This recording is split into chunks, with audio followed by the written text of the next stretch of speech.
How are you doing, everyone? Today we're going to tackle a bit of a challenging questions to be implemented, but I guess that this is a very powerful tool, especially used in a lot of business analytics area where we need to check a certain condition by step, and then I'm definitely believe that you guys, after you guys understand what I'm talking about today, it's going to be a very practical and useful informations to be used in Python programming. So let me quickly read the questions and help you walk through how we're going to tackle this. A website requires the users to input username and password to register. Write a program to check the validity of password input by users. Following are the criteria for checking the password. So there are 1, 2, 3, 4, 5. There are 5 conditions that our passwords need to comply with.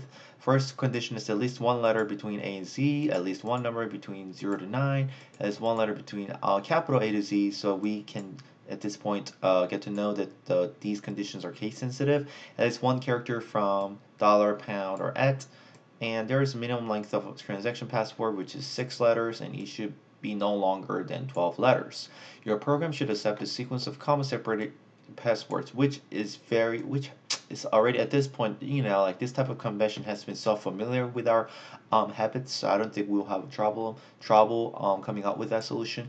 We'll check them according to the above criteria. Passwords that match the criteria are to be printed, is separated by comma. So example, if the following passwords are given as an input, the output of the program should be A, B, D, whatever is like this. So I guess that the sequence doesn't matter, but these all conditions needs to be met. So today, the concept that I want to explain is called a regular expression. This is very popular in both Python and any programming languages, especially used in a lot of the web scratching data. What regular expression means is we are basically checking certain condition from lower bound to upper bound, and then check whether the belonging character or digits are included in the input that we're checking at that point. So in order for you to use regular expression in Python, we need to import regular expressions, and then there are many ways of doing it. We can just say def regular, just usual making a function like this, and let's say I'm gonna say let's get the items or the input from users. So I guess that password equals what? I'll say input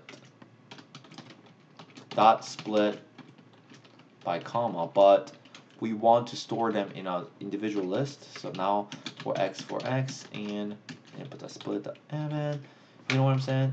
Okay, and then print password. So as many of you already know, we know what's gonna be printed, but just hope you understand what we're gonna get from this type of command here. So what I'm telling you is, if we were to, let's say, input all this following password by comma, it's sort of basically each case would be separated by comma. So this is one password, this is one case, two case, and a lot of password. So next thing we want to do, definitely we want to loop through for password, for p in password. We want to definitely loop through it, and we need to keep checking conditions. Okay, so first of all, what would be the easiest condition for us to check? I guess that probably 4 and 5, because we've never learned a regular expression so far. I guess that we can only check the length of the this password. So if length of p, right, is shorter than 6, or if the length of p is greater than 12, we want to just naturally like rule it out. So how do we do in Python? We say continue. Continue means, okay, I want to skip whatever this condition is. I want to like execute the next iteration of this loop. Otherwise, we keep going. If this is sort of the expression, we want to search if A to Z, any character is gonna be inside in this P. If not, if we can't find or read that search, what we want to do is we want to continue. Means we want to skip to the next iteration. So what's gonna be you applied or included to the next iteration of this? So next iteration of the loop in this P will definitely take care of the next input item of the password. So next case of the password. So this is what I'm gonna elif. If not, if we can still find the instance of 0 to 9, 0 to 9. So you should be very careful about the typo here. From the P, then we still want to continue. We want to keep going. Elif, if we still can't find, so as you noticed, I hope you find some pattern here. If there is a not capital A to Z, any of the instance of the Z there, what I want to do out of the P of that instance of a password, we just want to keep continuing. So now right now, as you see, I'm applying the concept called complementary case. This is a very important complementary case. It's sort of discrete math terminology. It's not a difficult one. So every time we see the keyword at least, when we solve any problems, not all the time, but for the most of the time, we can rule it out. We don't think the at least probability, but we think the complement of that probability, meaning by we subtract this amount of probability from the total probability, which will give us which will render the less possibilities, which will make us easier to solve this problem. Because otherwise, we need to take care of at least 1, 2, 3, 4, whatever until the length of this one. If we would think it opposite way, like the flip, if we, like kind of the flipping the coin, then we can approach this problem way more easily, and then.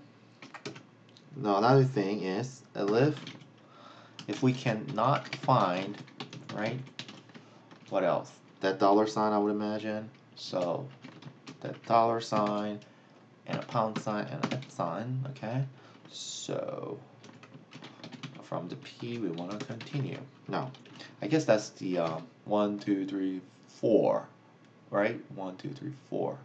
So I guess 1, 2, 3, 4, we're good. So if everything continues, so if any of this condition is not halted by any of the subconditions, that we want to store that kind of password. So I guess result equals empty results, and we want to store result append,